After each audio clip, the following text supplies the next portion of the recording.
Subscribe करें accounts हवेली channel को और प्रेस करें बेल आइकन को अपडेटेड अकाउंटेंसी वीडियो सबसे पहले देखने। हेलो दोस्तों, मैं शोभित कुमार चौधरी फिर से आपका वेलकम करता हूं अपने यूट्यूब चैनल अकाउंट्स हवेली पर। उम्मीद करता हूं आप सभी अच्छे होंगे, मज़े में होंगे। फिर से मैं आपके लिए लेके आया हूं बिल्कुल एक नया फ्रेश वीडियो जो बेस्ड है रिवैल्यूएशन अकाउंट के ऊपर कि रिवैल्यूएशन अकाउंट क्या होता है, क्यों बनाते हैं और कब बनाते हैं।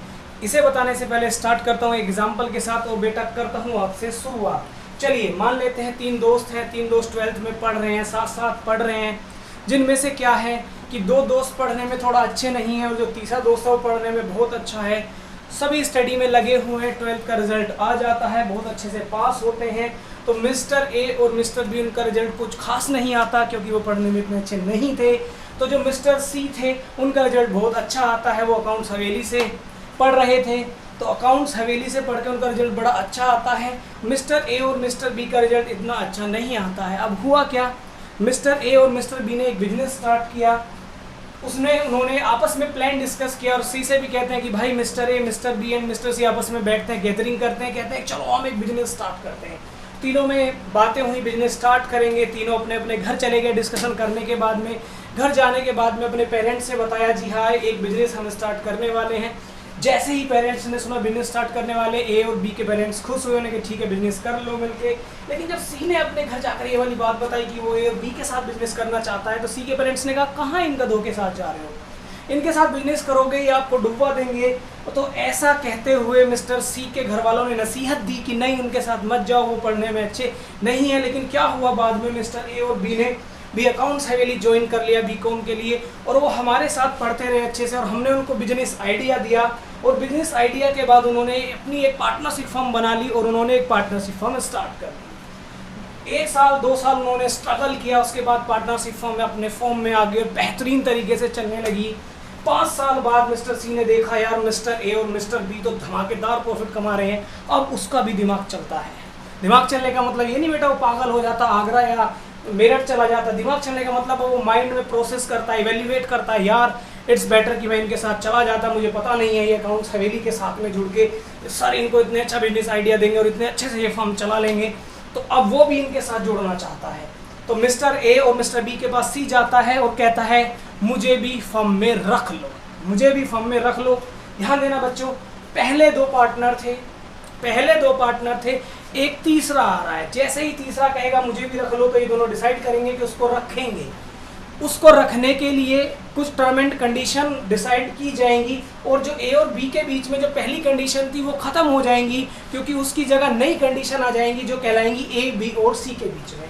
ठीक है बेटा, मैं रिवैल्यूएशन बता रहा हूँ। ये जो मैंने एग्जाम्पल दिया है ये थोड़ा इंटरेस्टिंग करने के लिए एडमिशन ऑफ पार्टनर के पॉइंट ऑफ व्यू पे हमने इसको फ्रेम कर दिया। जनरली इतना याद रखें, रिकॉन्स्टिट्यूशन के टाइम पर रिवैल्यूएशन बनाया जाता है, चाहे वो रिकॉन्स्टिट्यूशन चेंज इन पीएसआर की वजह से हो क्योंकि वहाँ भी टर्म कंडीशन चेंज होती है, चाहे वो एडमिशन की वजह से हो, वहाँ भी टर्म एंड कंडीशन चेंज होती है। तो मिस्टर सी एडमिट होने के लिए तैयार हो गए जी मुझे भी रख लो। अब मिस्टर ए और मिस्टर बी सोच रहे हैं कि भाई को रख लें। पहले भाई की तरफ देखते हैं, भाई वही है जो छोड़कर चला गया था और कह रहा था कि तुम कुछ नहीं कर पाओगे, मेरा साथ छोड़ दिया। तो जब इसके दिल में ऐसा आया था, ये छोड़कर चला गया था, तो अब मिस्टर ए और मिस्टर बी सोच रहे हैं कि इसको रखें या ना रखें।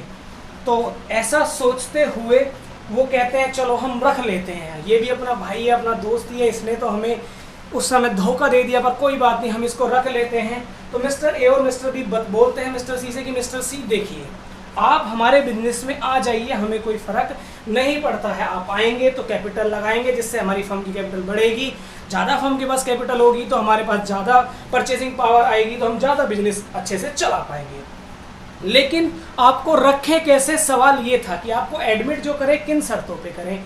तो मिस्टर सी कहता आसान है, आसान है, कोई टेंशन वाली बात नहीं है।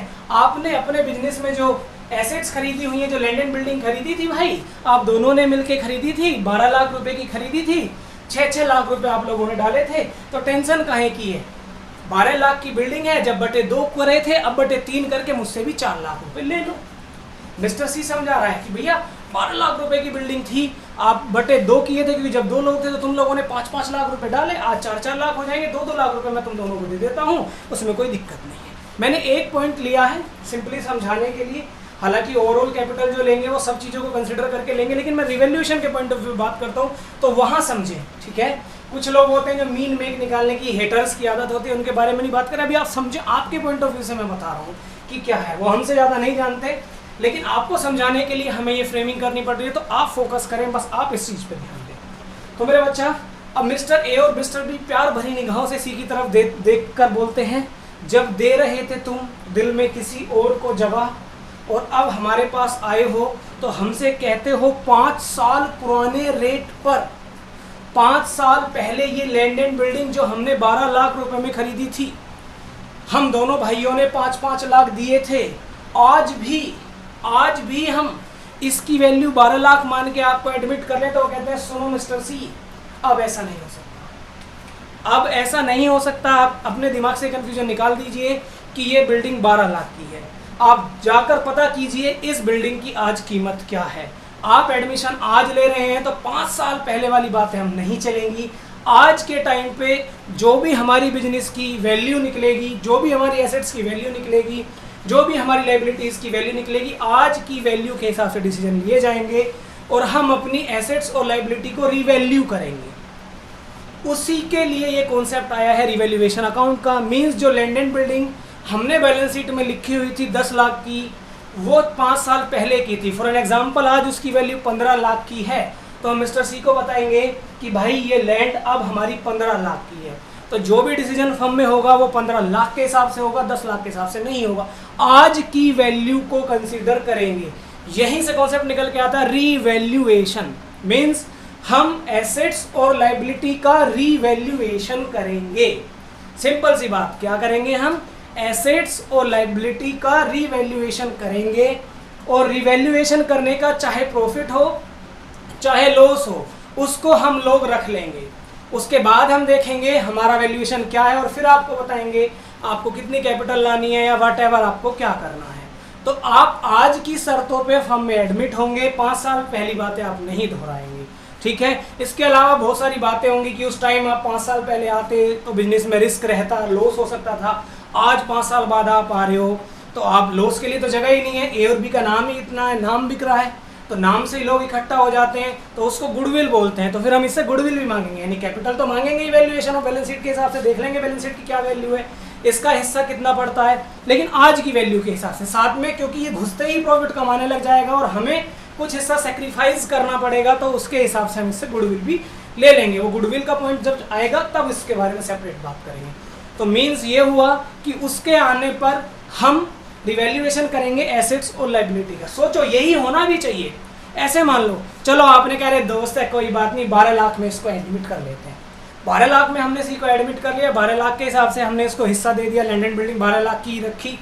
अब क्या हुआ कि ये 10 दिन बाद ही कहता नहीं मैं फर्म को छोड़ के जा रहा हूँ, भाई मेरे पे बिजनेस नहीं हो सकता। मान लेते हैं ये ऐसा करेगा, ये पहले एक बार दगा दे चुका है, दगाबाज है, तो ये फिर से दगा करेगा। तो जैसे ही ये फर्म को छोड़ के जाएगा आप कहोगे लो जी वैल्यूएशन के हिसाब से लैंड एंड बिल्डिंग में आप पैसा 4 लाख का, तो तब ये 4 लाख लेने के लिए एग्री नहीं होगा। ये कहेगा भैया मैं आज जा रहा हूँ, तो मैं आज की वैल्यू का हिस्सा लूंगा। आप बताओ मार्केट में आज क्या वैल्यू है। फिर हम कहेंगे अरे हमने तो तुमको ऐसे ही ऐड कर लिया था दोस्त मान के, तो वो तुम्हारी गलती थी, क्यों तुमने ऐड किया। तो अगर मैं उस पॉइंट ऑफ व्यू पे भी देखूं कि अगर ये कल को हमारे पास से जाने लगेगा तो मार्केट वैल्यू लेकर जाएगा, तो ऐसे ही जब ये फर्म में आ रहा है तो मार्केट वैल्यू के हिसाब से एंट्री देंगे ना, वरना तो हमारा नुकसान हो जाएगा। ऐसे हम ओल्ड वैल्यू पे सबको ऐड करते जाएंगे और तुरंत वो 10 दिन बाद कहेंगे जब हमें रिटायर कर दो, हम घर जा रहे हैं और मार्केट वैल्यू के हिसाब से हिस्सा ले जाएंगे। देखो कितने का प्रॉफिट हो जाएगा। जो 5 लाख की लैंड एंड बिल्डिंग की वैल्यू बढ़ी थी जब वो एडमिट कर रहे थे तब तो उसने हमें उसमें हिस्सा नहीं दिया, हमारी गलती, हमने क्यों वैल्यूएशन नहीं किया। लेकिन जब वो जाएगा, जब वो रिवैल्यूएशन करवा देगा हम पे और कहेगा जी 15 लाख में मेरा हिस्सा, 10 लाख में मेरा हिस्सा नहीं है, तो इस हिसाब से भी आप सोच सकते हैं।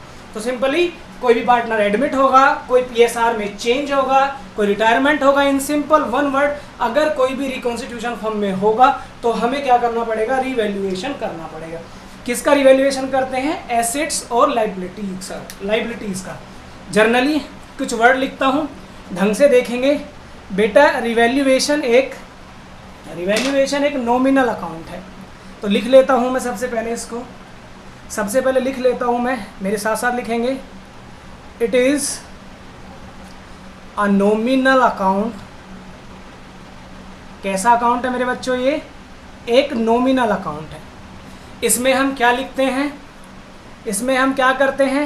इसमें हम करते हैं revaluation of assets and liabilities. ठीक है, कब? At the time of reconstitution of the firm. कब लिखते हैं? At the time of reconstitution of the firm. ठीक है, जब पार्टनरशिप फर्म का रिकॉन्स्टिट्यूशन करते हैं, तो हम क्या करते हैं? रिवैल्यूएशन करते हैं एसेट्स और लाइबिलिटीज़ का। तो जो एसेट्स और लाइबिलिटीज़ का हम रिवैल्यूएशन करते हैं उसको हम रिवैल्यूएशन अकाउंट में लिखते हैं। और ये कैसा अकाउंट है? नॉमिनल अकाउंट है। तो नॉमिनल अकाउंट का रूल क्या है? As it is a nominal account, क्योंकि ये एक नॉमिनल अकाउंट है तो हम क्या करेंगे? Then we have to record,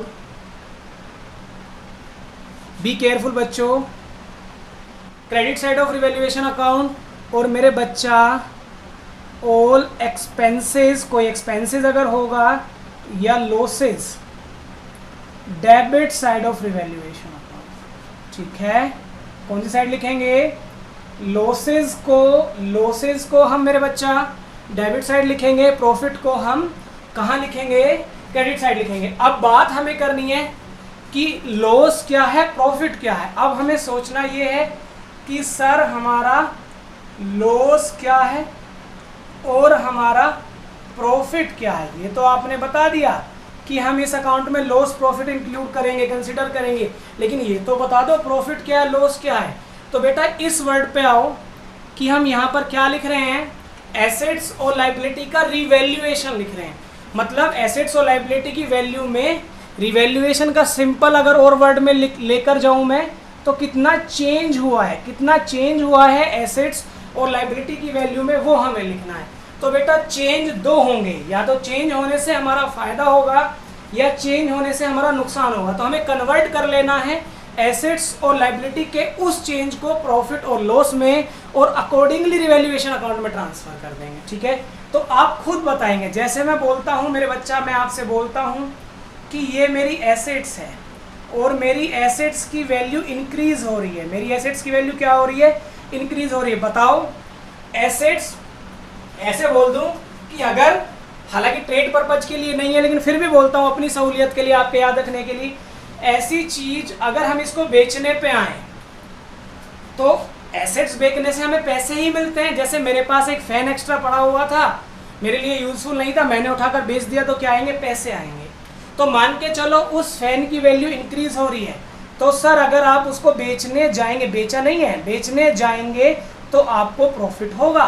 तो हमें उस प्रॉफिट को यहाँ रिकॉर्ड करना है। ठीक है, क्या करना है? हमें उस प्रॉफिट को यहाँ पे रिकॉर्ड करना है। मतलब एसेट्स की वैल्यू अगर बढ़ेगी तो वो हमारा प्रॉफिट होगा, क्योंकि ज़्यादा पैसे अब हमें मिल सकते हैं उसके बेचने पर।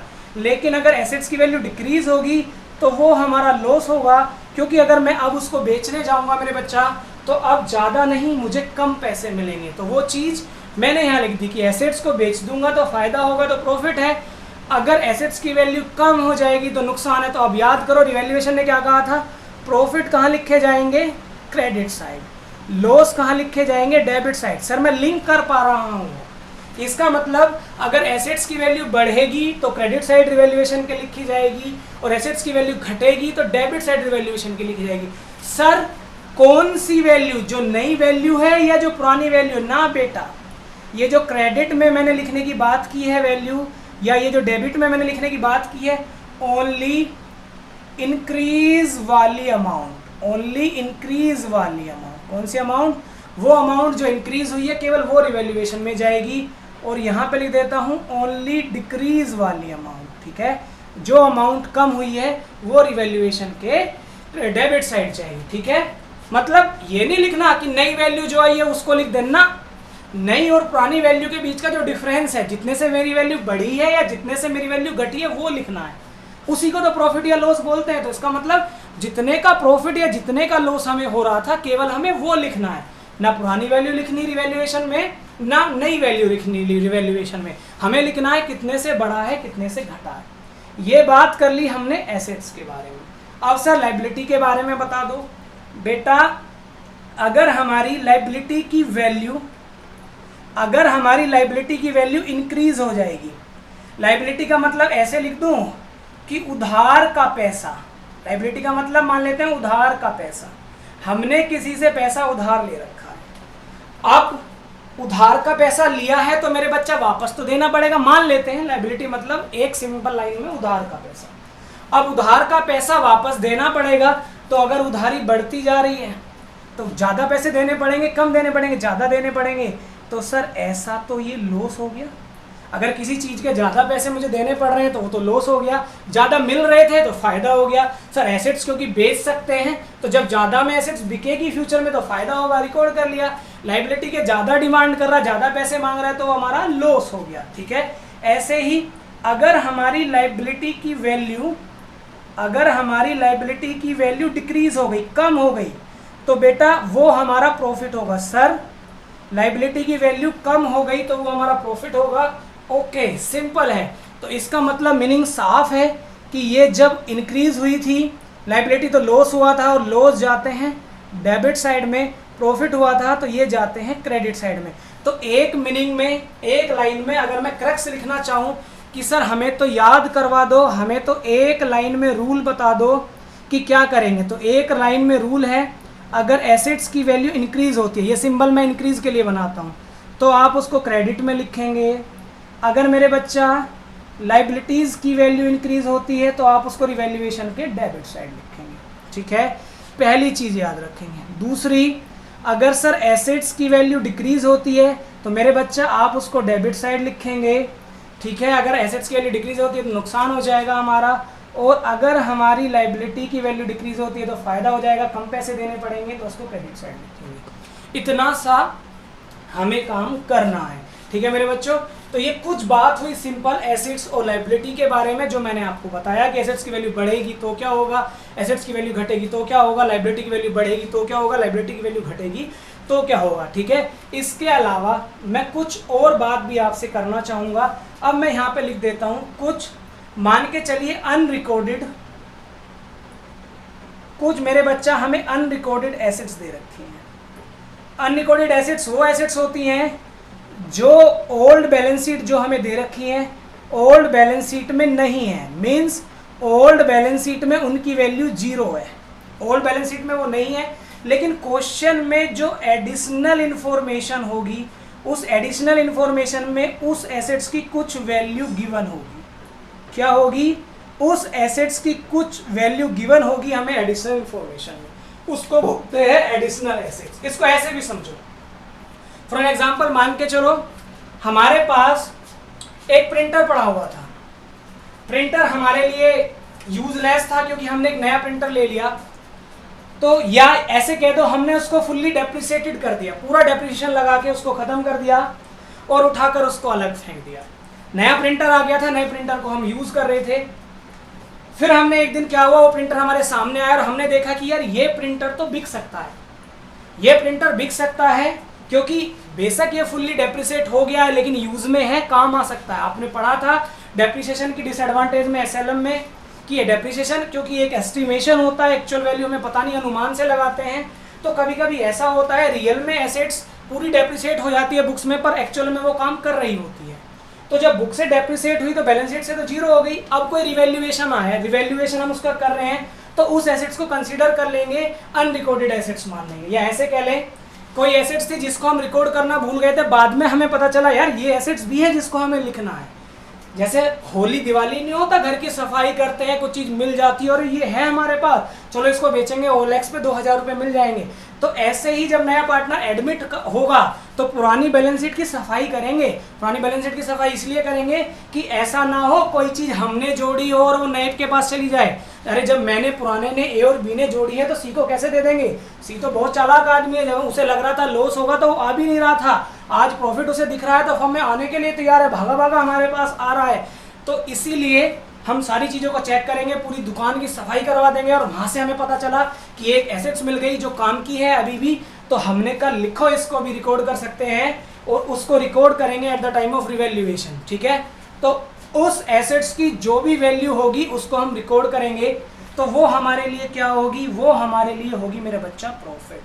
प्रॉफिट क्यों होगी सर, कैसी बात कर रहे हो, दिखाई दे रहा है ओल्ड बैलेंस शीट में जीरो है, हमारे लिए तो वो चीज़ थी ही नहीं, दिखाई नहीं दे रही थी, फुली डेप्रिसिएटेड थी, खो गई थी, हमने बैलेंस शीट में लिखा नहीं था, व्हाटएवर, हमारे लिए तो वो चीज़ जीरो की थी और आज वो हमें मिल गई। तो अगर उसको हम 10 रुपये की भी लिखेंगे तो जिस चीज़ के हमें 0 रुपये मिलने वाले थे, क्योंकि हम सोच रहे थे हमारे पास है ही नहीं, आज उसके 10 रुपये मिलेंगे तो फ़ायदा ही होगा। तो एडिशनल एसेट्स हमेशा प्रॉफिट की तरह होती है, इसलिए ये कहाँ चली जाती है, credit side of revaluation account. ध्यान रखने वाली बात ये है, कौन सी वैल्यू रिकॉर्ड करते हैं इसकी, मार्केट वैल्यू या रियलाइजेबल वैल्यू। अगर क्वेश्चन में एक ही वैल्यू दे रखी है तो उसी को कंसीडर कर लेंगे रिवैल्यूएशन के पॉइंट ऑफ व्यू से।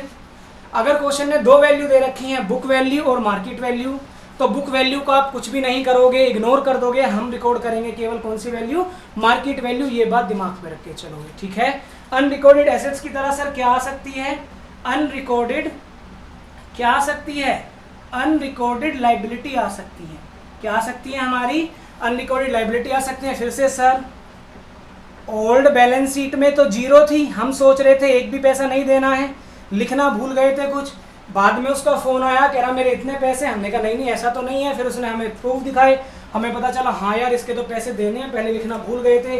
तो बेटा जो चीज़ जीरो की थी, जो नहीं देनी थी, अब वो देनी पड़ेगी, तो लॉस की तरह हो जाएगी, तो हम उसको कहाँ लिखेंगे, डेबिट साइड। ये जो मैं लिख रहा हूँ डेबिट क्रेडिट आप समझ रहे हो, रिवैल्यूएशन के पॉइंट ऑफ व्यू से हम बात करते हैं एक्सपेंसेस। क्या बात करते हैं हम, 5वें नंबर पे हम आपसे बात करते हैं एक्सपेंसेस ऑफ रिवैल्यूएशन। इतना सारा काम करवाया है, खुद सोच के बताओ ना, हमने कहा एसेट्स लायबिलिटी का रिवैल्यूएशन कराना है, तो सर कैसे कराएंगे रिवैल्यूएशन, एक बार ऐसे देखेंगे भगवान की तरफ को, हाँ 15 लाख की होगी, बिल्डिंग के लिए ऐसे देखेंगे भगवान की तरफ को 16 लाख की होगी। तो बेटा ऐसे नहीं होता है, रिवैल्यूएशन जब हम करेंगे तो उसकी नई वैल्यू क्या होगी, इसके लिए हो सकता है हमें इंजीनियर बुलाने पड़े, आर्किटेक्चर साहब बुलाने पड़े, वो हिसाब लगा के बताएं कि इसकी वैल्यू क्या है। ये थोड़ी सोचो, मान के चलो बहुत बड़ा बिजनेस है हमारा, हमारे बिजनेस में बहुत बड़ी वैल्यू है, बहुत बड़ी रेपुटेशन है, हमने आर्किटेक्चर साहब को बुलाया, उन्होंने बताया कि ठीक है इतने की आपकी एसेट्स है, तो वो पैसे लेके जाएंगे, सर्टिफिकेट बना के देके जाएंगे कि इतने की वैल्यू है आज की, उसके बदले में हम उन्हें पैसे देंगे, उनका सर्टिफिकेट वैल्यूड होगा, कोई सब मान लेंगे कि इन्होंने कहा है तो वैल्यू इतने की होगी, तो उस काम का खर्चा हो जाएगा। तो जो रिवैल्यूएशन का खर्चा होगा वो भी एक्सपेंसेस ही लिख रहा हूँ, तो मैं कहाँ लिखेंगे उसको, डेबिट साइड में लिखेंगे। यहाँ पे हम सेपरेटली भी थोड़ी सी बात करेंगे कि रिवैल्यूएशन का एक्सपेंसेस मान के चलो कहीं बोल देता है पार्टनर को जिम्मेदारी दे दी, पार्टनर ने पेमेंट कर दी, कहीं बोलेगा कि पार्टनर को 5000 दिए हमने, खर्चा 4000 का आया, व्हाटएवर इस तरीके की लाइन बोलेगा। तो जब हम क्वेश्चन करेंगे तब हम उनको कवर कर लेंगे। तो इसी तरीके से मैं अब फॉर्मेट बना लेता हूँ रिवैल्यूएशन अकाउंट का। तो आपके सामने फॉर्मेट में क्या निकल के आएगा, अगर मैं आपके सामने रिवैल्यूएशन अकाउंट का फॉर्मेट बनाता हूँ तो आप लोगों के लिए क्या निकल के आएगा उस फॉर्मेट में, देखते हैं कैसे बनेगा, क्या रिवैल्यूएशन का फॉर्मेट बनेगा। सारी चीज़ें जो मैंने लिखी हैं उनके बारे में बात कर लेता हूँ। पर्टिकुलर अमाउंट पापा लिखेंगे यहाँ पे जल्दी से। हमने कहा एसेट्स की वैल्यू बढ़ी तो कहाँ लिखना है, क्रेडिट साइड, ये इधर क्रेडिट साइड लिखना है, तो हम लिखेंगे यहाँ पर बाई एसेट्स, ठीक है। क्या लिखेंगे, बाई एसेट्स, वैल्यू हुई है इसकी इंक्रीज, तो जितने से भी इंक्रीज होगी ओनली इंक्रीज वैल्यू, कौन सी वैल्यू लिखी जाएगी, वो वैल्यू जो इंक्रीज हुई है, ठीक है। ध्यान से, इसकी जर्नल एंट्री भी पूछ लेता है, इसकी जर्नल एंट्री अगर आपसे पूछेगा तो क्या जर्नल एंट्री बनाओगे, जर्नल एंट्री में बोल देता हूँ, आप लिख लें अभी साथ साथ कि जब एसेट्स की वैल्यू बढ़ेगी तो उसको रिवैल्यूएशन अकाउंट में ट्रांसफर करने की क्या एंट्री होगी, एंट्री होगी assets account debit to revaluation account. ऐसे याद कर सकते हैं, देखो यहीं से मैं एंट्री आपको याद करवा देता हूँ। उसने कहा एसेट्स इंक्रीज होगी तो वो प्रॉफिट क्रेडिट में जाएगा रिवैल्यूएशन के, तो जैसे ही उसने बोला क्रेडिट में जाएगा रिवैल्यूएशन के, यहीं से पकड़ लो, इसका मतलब जर्नल एंट्री में रिवैल्यूएशन क्रेडिट साइड लिखा हुआ मिलेगा, जर्नल एंट्री में रिवैल्यूएशन क्रेडिट साइड लिखा हुआ मिलेगा। बचा क्या, एसेट्स, तो एंट्री क्या बन गई, assets account debit to revaluation account, ठीक है। ऐसे ही उसने कहा एसेट्स की वैल्यू घट गई, लॉस, तो डेबिट साइड में लिखना है, तो इसका मतलब जर्नल एंट्री में रिवैल्यूएशन डेबिट साइड में लिखा मिलेगा, तो एंट्री बनेगी revaluation account debit to assets account, तो लिख देता हूँ अगर वैल्यू घट जाएगी टू एसेट्स, अगर वैल्यू क्या हो जाएगी, डिक्रीज हो जाएगी, तो जितने से डिक्रीज हुई है वो हम debit side of revaluation account लिख देंगे। लाइबिलिटी पे आओ, उसने कहा लाइबिलिटी की वैल्यू घट गई तो प्रॉफिट हो जाएगा, तो क्रेडिट में जाएगा, क्रेडिट में जाएगा, क्रेडिट में जाएगा। सर उससे पहले ये रह गया, चलो ये करते हैं। लाइबिलिटी की वैल्यू अगर इंक्रीज हो जाएगी तो लॉस होगा, लॉस डेबिट में लिखेंगे। इसका मतलब जर्नल एंट्री में रिवैल्यूएशन डेबिट में लिखा मिलेगा, तो एंट्री बनेगी revaluation account debit to liability account, तो बना लेते हैं टू लाइबिलिटी और लिख देते हैं अगर लाइबिलिटी इंक्रीज होगी तो हमारा नुकसान होगा। इसी तरीके से अगर लाइबिलिटी डिक्रीज होगी तो वो हमारा फायदा होगा। और लाइबिलिटी डिक्रीज होने की क्या एंट्री बनेगी, सर क्रेडिट साइड में आ रहा है रिवैल्यूएशन के, तो एंट्री बनेगी, क्या एंट्री बनेगी, liability account debit to revaluation account. ठीक है, सिंपल सी बात है। जिस अकाउंट के लिए वो बोल रहा है क्रेडिट साइड लिखना है तो समझ जाओ जनरल एंट्री में वो क्रेडिट साइड आएगा, क्योंकि वो जनरल एंट्री में क्रेडिट साइड आएगा तभी तो आप उस अकाउंट की क्रेडिट में पोस्टिंग करोगे। इसलिए तो 11th में रटवा देते थे मास्टर जी, अपोजिट साइड लिखेंगे, अपोजिट साइड लिखेंगे। ठीक है, उसके बाद अनरिकॉर्डेड एसेट्स, हमने कहा फायदा था तो मैं इसको एडिशनल एसेट्स के नाम से लिख देता हूँ। ये हमारा प्रॉफिट था, क्रेडिट साइड में लिखेंगे। ऐसे ही हमारी अनअकाउंटेड या एडिशनल लाइबिलिटी, ये हमारा फायदा था, डेबिट साइड में लिखेंगे। उसके बाद हमने कहा था कुछ एक्सपेंसेस हो सकते हैं रिवैल्यूएशन के, ठीक है, उन एक्सपेंसेस को डेबिट साइड में लिखेंगे। फिर अकाउंट क्लोज कर देंगे, वही क्रेडिट माइनस डेबिट 11th वाला तरीका। हम मानते हैं क्रेडिट ज़्यादा होगा डेबिट कम होगा, तो हम टू प्रॉफिट एंड लॉस निकाल लेंगे। मान के चलो प्रॉफिट एंड लॉस 500 का आया है, तो इसको बांट कर दिखाएंगे कि ए का हिस्सा कितना है इसमें, बी का हिस्सा कितना है। लिख देता हूँ ओल्ड पार्टनर में, हमने एग्जाम्पल में दिए थे ना, ओल्ड पार्टनर ओल्ड रेशियो में, किस में बटेगा ये, ओल्ड पार्टनर ओल्ड रेशियो में बटेगा। तो अगर 500 का प्रॉफिट है तो 250 इसके, 250 इसके। ठीक है, इस बात की क्या एंट्री बना देंगे, रिवैल्यूएशन के डेबिट में लिखा है तो इसका मतलब जनरल एंट्री में रिवैल्यूएशन डेबिट होगा, तो revaluation account debit to A capital to B capital, to P&L entry नहीं बताएंगे, सेग्रीगेशन दिखाएंगे। Revaluation account debit to A capital to B capital. Expenses की क्या एंट्री बनाएंगे, revaluation account debit to expenses. Additional की revaluation to liability, additional liability revaluation to liability, revaluation to assets, इधर assets to revaluation, liability to revaluation, additional assets to revaluation. समझ गए होंगे आप कि मैं क्या बताना चाहता हूँ आपको, कितना सिंपल है, कितना आसानी से हमने आपको करा दिया। तो आप जर्नल एंट्री की घर पे प्रैक्टिस करेंगे। ठीक है, जर्नल एंट्री जहाँ भी आपने बनाई है आप स्क्रीनशॉट हमें भेज दें कि ये देखिए सर हमने जर्नल एंट्री आपने जब डिक्टेट की थी लिख ली हैं। अगर आप चैनल पे नए हैं तो वीडियो को लाइक करें, शेयर करें, चैनल को सब्सक्राइब करें। जब तक के लिए घर पे रहें, पढ़ते रहें, सीखते रहें और जीतते रहें। जय